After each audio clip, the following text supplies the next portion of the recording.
Então, vamos falar sobre a correção do fator de potência.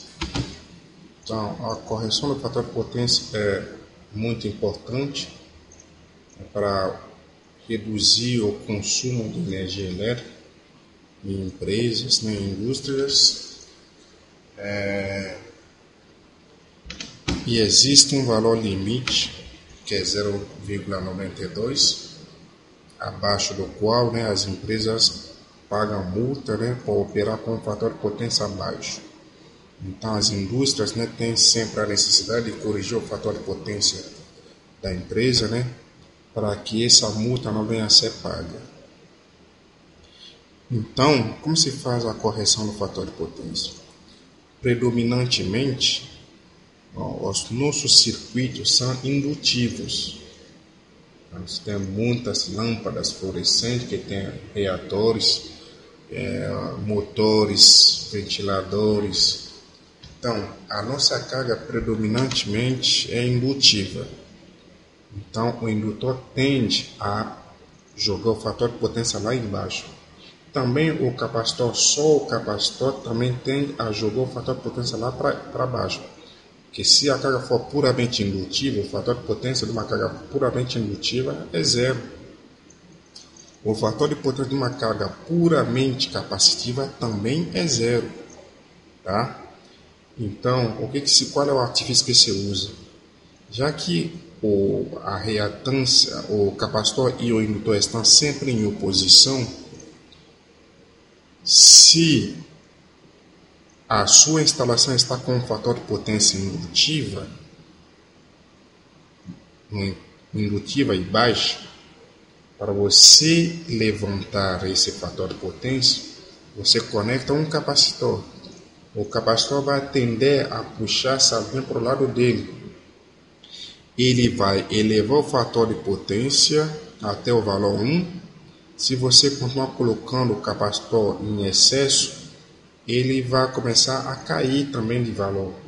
O valor máximo de um fator de potência é o valor unitário.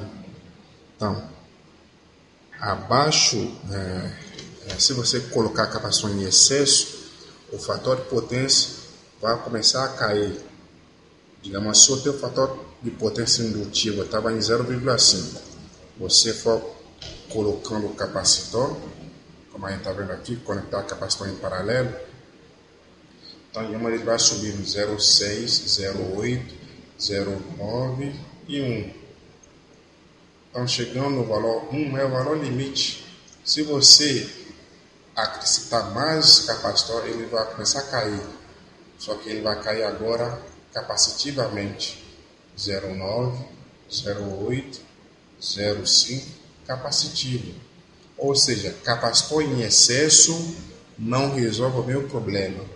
Tá? Então, por isso você tem que ter um limite. Você tem que saber até onde você quer levar o seu fator de potência.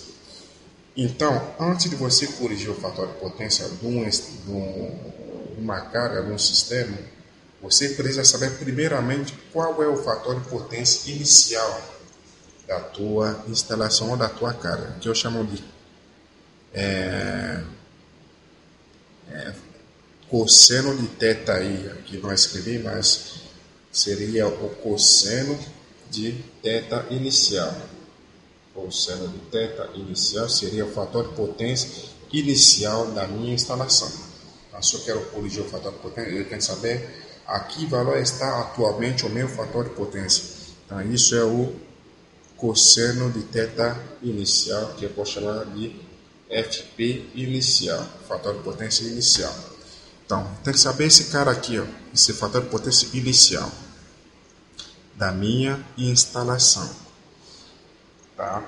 Então, cosseno de θ, você pode calcular ele como pegando a potência ativa, dividindo pela potência aparente.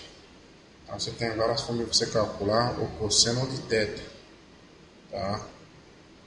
Usa aqueles teoremas do triângulo de Pitágoras, para calcular esse cosseno de θ inicial. Muito bem. Então, conhecendo o fator de potência inicial, eu vou jogar nesta fórmula, se eu quiser calcular o valor da capacitância que eu preciso para elevar o meu fator de potência de fator de potência inicial para cosseno de θ final, ou seja, fator de potência final. Então, eu quero elevar o meu fator de potência deste valor para este valor, tá?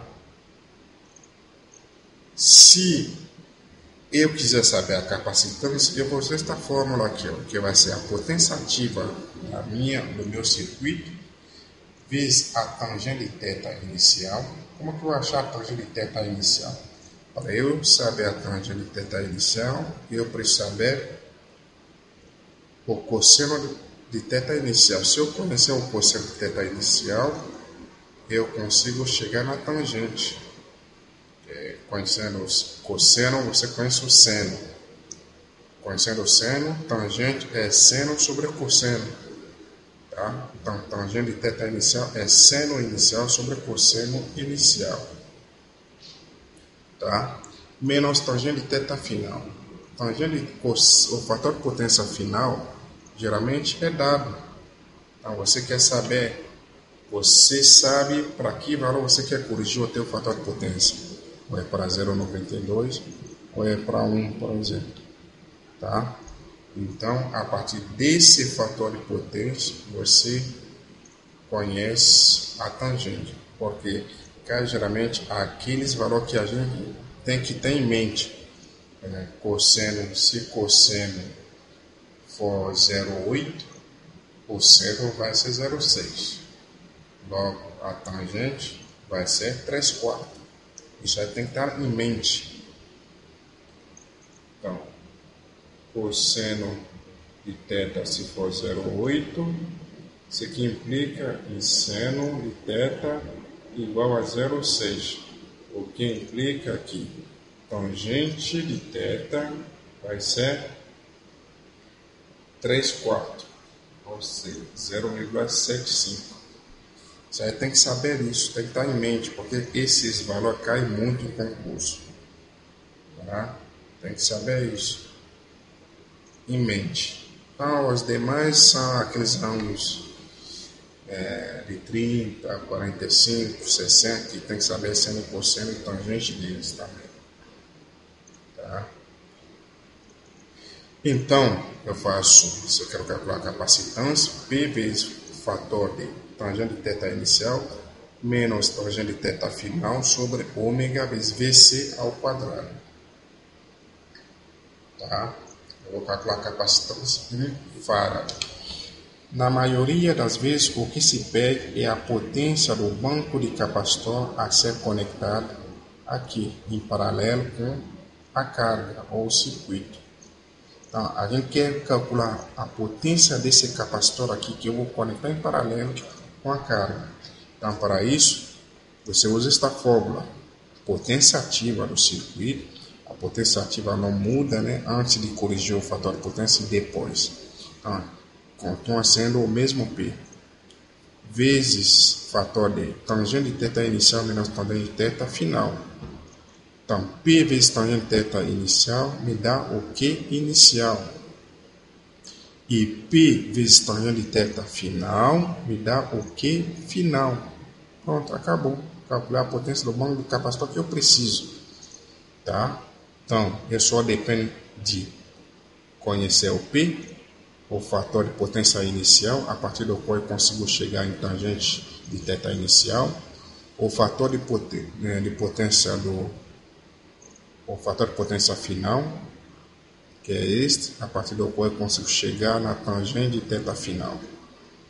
Tá? Se eu conhecesse essas três informações, eu calculo a potência do capacitor que eu preciso para elevar o meu fator de potência de FPI para FPF.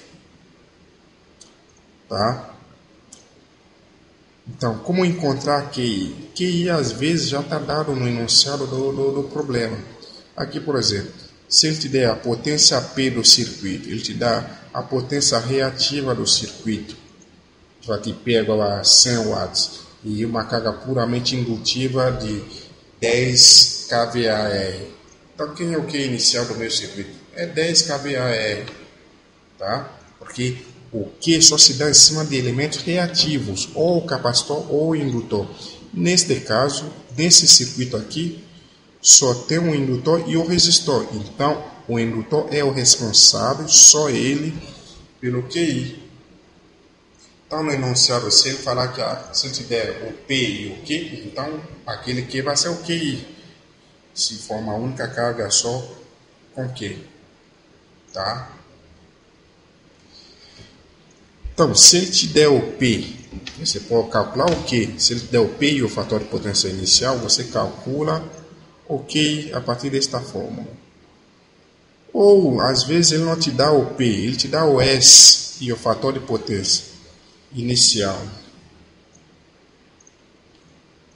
Se ele te dá o fator de potência, você consegue saber o cosseno, tá? Aí esse seno vezes a potência aparente ele te deu, você tem o Q inicial, que é V vezes seno de θ, no caso, θ inicial.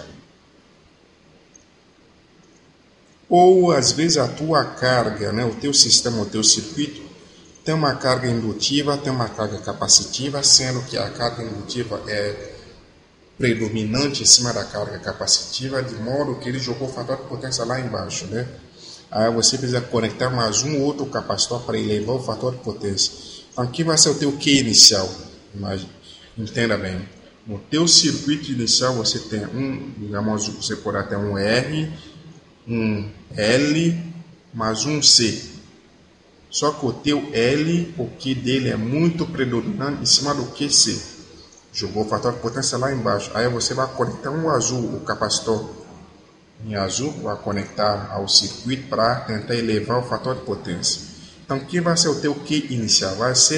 O Q inicial vai ser dado em cima da potência no indutor e a potência no capacitor em paralelo com o indutor. Então, você vai ter QI, vai ser QLI inicial menos o QC inicial.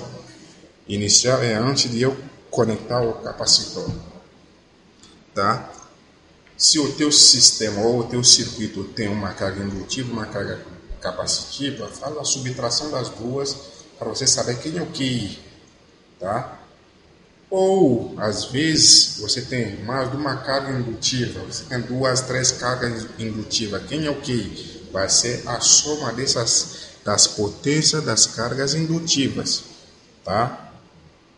É assim que você calcula o QI. Tendo o QI, você calcula o QF. O QF também você vai precisar fazer potência vezes tangente, na maioria das vezes, creio. Tá? Para você poder depois calcular o QC, que é a potência do banco de capacitor que você vai conectar em paralelo com a carga para elevar o fator de potência de FPI para FPF. Tá bom?